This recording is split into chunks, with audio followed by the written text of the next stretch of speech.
네, 안녕하십니까. 주 52시간제 도입에 따른 대응에 대한 강의를 맡은 경영 컨설팅사 네모 파트너즈 인사조직 부문의 송지현 대표입니다. 많은 중소기업의 대표님들과 참석해 주신 여러분들 앞에서 이런 발표를 갖게 돼서 영광입니다. 잘 만들어 주신 코플러스 주관분들께도 감사드립니다. 주어진 시간에 맞게 컴팩트하게 설명을 드리겠습니다. 15분입니다. 300인 이상 사업장에 주 52시간 근무제를 도입한 지 1년 4개월이 지났습니다. 아시는 바와 같이 내년 1월부터는 300인 이상 50인 기업에도 전면 적용됩니다. 이에 따라 여기 계시는 중소기업의 대표님, 인사 담당분들의 이에 대한 준비와 대응 방안에 대해 많은 고민이 있으실 거라고 생각합니다. 물론 많은 기업들이 이미 제도와 시스템을 보완해서 준비해 놓으신 경우도 있겠지만 지난 월요일에 한 경제지를 보면 고용노동부가 발표한 주 52시간제 실태에서 사업장 10곳 중에서 4곳은 아직 대응 체계를 갖추지 못했다고 합니다. 많은 중소기업들이 이에 대한 준비와 대응이 시급한 상황입니다. 지금부터는 중소기업 주 52시간제 도입에 따른 이슈를 간략히 살펴보고 이에 대한 대응 방안을 어떻게 가져가야 되는지에 대한 간략히 말씀을 좀 드리고자 합니다. 주 52시간제 도입에 따른 이슈를 보면 먼저 52시간 운영 체제에 대한 정립이 필요한 상황입니다. 즉 법적 요건 충족을 위한 운영 체계를 제도적으로 갖추어야 할 것입니다. 이는 표면적인 이슈로 시급하게 필수적인 대응이 필요하지만 사실 52시간제 도입에 따른 어떤 내재된 이슈가 저는 더 중요하다고 생각을 합니다. 근로시간에 대한 제약이 발생함에 따라 기존과 동일한 업무 수행 방식으로는 기업의 성과 하락 가능성이 더 큰 위험 요인으로 작용할 것이기 때문입니다. 오른쪽 그래프에서 볼 수 있듯이 저성과 직원인 C는 도입 전에는 일정 시간을 추가로 투입해서 보통 수준의 성과 창출이 가능했으나 도입 후에는 업무 시간 투입의 제한으로 직원 C의 성과 수준은 낮을 것이기 때문입니다. 앞에서 설명드린 이슈를 고려해서 대응 과제를 전체적으로 한번 살펴보겠습니다. 표면적으로는 법적인 이슈가 발생하지 않도록 해야 되지만 기업 입장을 보면 근로시간 단축에 따른 성과 유지 방안이 더욱 중요한 요소라고 생각이 됩니다. 단계적으로는 먼저 우리 사업장에 52시간제 리스크를 진단해서 어떠한 수준 상황인지 알 필요가 분명히 있습니다. 이를 통해서 법적인 테두리 내에서 제도를 수립하고 운영하여 법적인 이슈를 제거하고 한편으로 더욱 중요한 기업의 성과 유지 확대를 위하여 조직의 효과성을 강화하고 업무 효율성을 강화해야 할 것입니다.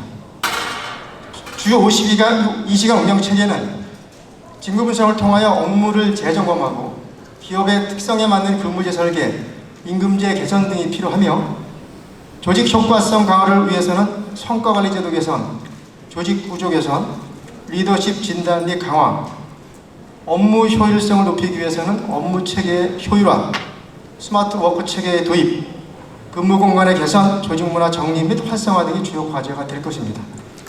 이 본 장표가 이 시간에 제가 드리는 전체 요점이 되겠습니다. 이미 주 52시간제를 도입하고 있는 300인 이상 기업들은 유연 근무제 도입뿐 아니라 다양한 관점에서 대응을 하고 있습니다.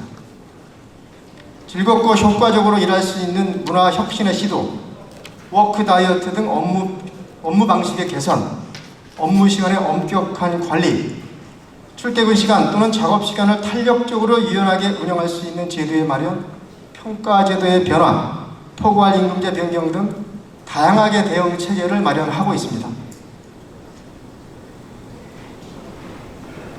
모든 기업이 앞서 말씀드린 과제를 한꺼번에 해결해야 하는 것은 아니고 각 기업의 상황에 따라 우선적으로 개선해야 될 과제가 존재합니다.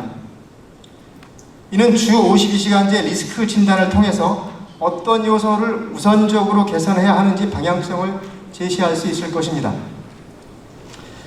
저희 네모 파트너즈가 연구한 결과 기본적인 진단의 프레임은 보시는 표와 같습니다. 현 근무 형태에서 52시간제 위반 가능성이 있는가, 근무시간 관리는 제대로 되고 있는가 등을 진단하는 시간관리 측면, 업무의 효율적 수행 여부를 보는 업무관리, 한편으로 성과관리 체계와 동기부여 수준은 어떠한지, 경영환경 변화에 요구되는 리더십을 보유하고 효율적 업무 방식을 구축되어 있는가를 보는 리더십 조직문화 등이 있습니다. 이러한 진단을 통하여 기업 사업장의 현재 수준과 방향성을 볼 수 있을 것입니다. 다음은 52시간 운영체계 정립을 위한 과제를 간략히 말씀드리겠습니다. 먼저 직무 분석을 통하여 기존에 수행하던 일을 재점검하고 업무 및 조직 효율화를 위한 기초자료 확보가 가능합니다. 현재 수행 중인 직무를 재검토하여 일하는 방식의 혁신, 조직 및 인력 운영 효율화 등 업무와 조직을 근본적인 관점에서 개선하는 토대를 마련할 수 있습니다.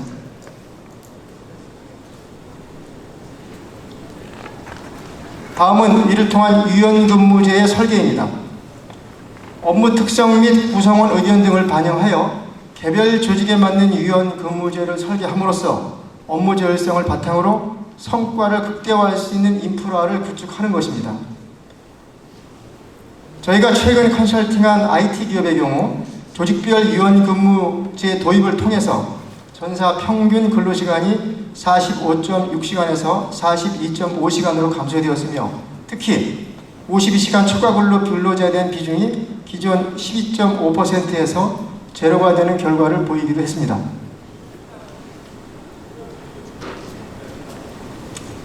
근로기준법상 활용할 수 있는 유연근무제는 탄력적 근로시간제, 선택적 근로시간제, 재량 근로시간제 세 가지이며 사업과 직무의 특성, 업무량에 따라 적합한 근무제를 선택하여 운영할 수 있습니다.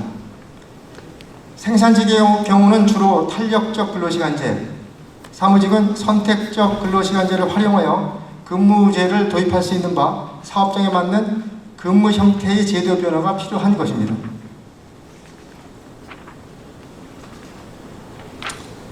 다음은 조직의 효과성 강화를 위한 과제로 성과관리 제도의 개선이 필요한 상황입니다.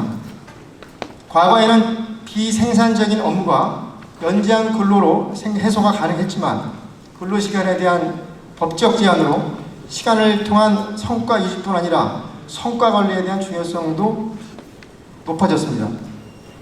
이에 따라 시간관리를 통한 업무 성과를 유지하고 한편으로 더 중요한 성과 중심의 업무 관리로 업무 방식의 변화가 필요한 상황으로 보여집니다.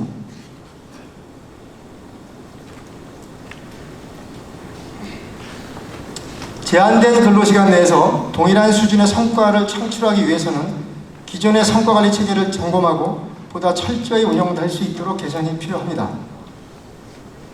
유통기업 G사의 경우 평가 지표에서 과도하게 많은 KPI를 핵심 업무의 KP만 운영하고 동료 평가 도입, 수시 피드백 강화 등의 제도 개선으로 성과관리 체계를 강화한 사례를 볼 수 있습니다.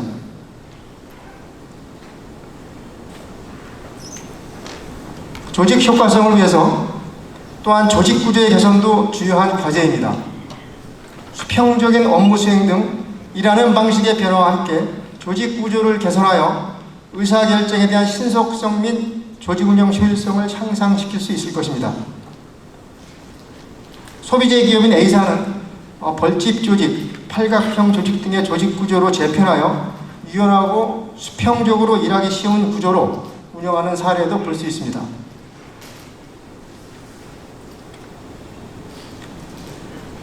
리더십에 대한 변화도 필요합니다. 주 52시간 도입에 따라 요구되는 리더십 역량을 새롭게 정의하고 리더십 진단 및 개선을 통해 52시간제 환경에 맞는 리더십 역량을 갖추어야 됩니다.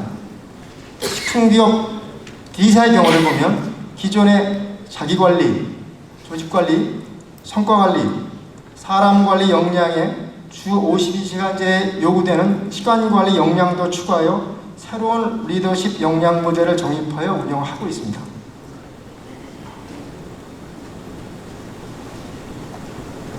다음은 업무 체계 효율화와 스마트워크 체계 도입 과제입니다. 줄어든 근로시간 내에 업무를 완수할 수 있도록 불필요한 업무를 제거하고 보다 효율적으로 수행할 수 있도록 업무체계 효율화가 필요합니다. 업무체계 효율화를 위한 과제로 단기적으로는 회의와 보고체계의 효율화, 스마트워크 인프라의 구축, 장기적인 과제로 구성원들의 역량 강화 교육이 필요할 것입니다.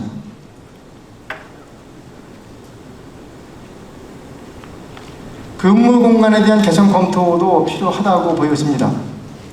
주 52시간제에 따른 다양한 조직의 변화를 보다 현실적으로 체감할 수 있는 방법은 물리적 공간의 변화입니다. 최근 많은 기업이 일하는 방식의 혁신을 위해 근무 공간을 변화시키고 있습니다. 본인의 필요에 맞게 근무 환경을 선택하거나 공유 오피스, 좌율 좌석제, 임원 사무실 오픈, 스탠딩 회의실 등 다양한 사례들을 볼 수 있습니다.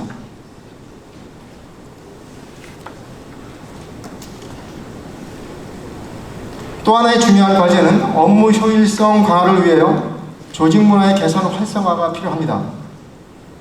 경영 환경 및 일하는 방식의 변화, 밀레니엄 세대의 의식 변화 등에 따라 그에 적합한 조직 문화 개선이 필요하며 새로운 업무 방식이 조직 문화로 정착될 수 있도록 해야 합니다.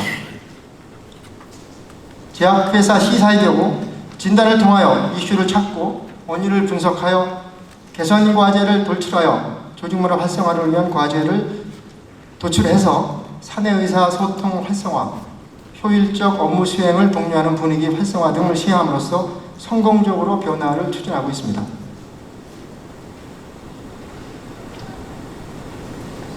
이상으로 주어진 시간에 간략하게 설명을 드렸습니다. 요약해서 말씀을 드리면 중소기업 대상 주 52시간 도입에 따라 어떤 요인이 위험 요소인지 진단을 통하여 점검하고 표면적으로 법적인 이슈 대응을 위하여 운영 체계를 우선적으로 정립하고 근본적 해결을 위해서는 조직의 효과성을 강화해야 되고 이에 대한 업무 효율성의 극대화가 필요한 바 이에 대한 과제에 대해 설명을 드렸습니다.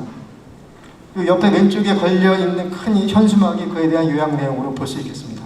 본전에는 이미 책상 위에 파일링해서 놓아드렸기 때문에 자세한 내용은 파일을 참조하시면 되겠습니다. 시간 제약으로 별도의 질의응답 시간을 갖기는 어려운 바 저희 홀 밖에 별도의 데스크를 마련했습니다. 저희 컨설턴트 진행이 대기하고 있는 바 혹시 브레이크 시간에 필요하면 상담을 해주시면 저희가 성실하게 응대해드리겠습니다. 이 시간이 아니면 추후 저희 네모파트로 연락을 주시면 성실권 상담 및 설명을 해드리도록 하겠습니다. 이상으로 마치겠습니다. 감사합니다. 네, 네모파트너스 POC의 손재환 대표님의 발표 함께 하셨습니다. 감사합니다. 다음은 좀 전에 강의 전에요. 저희가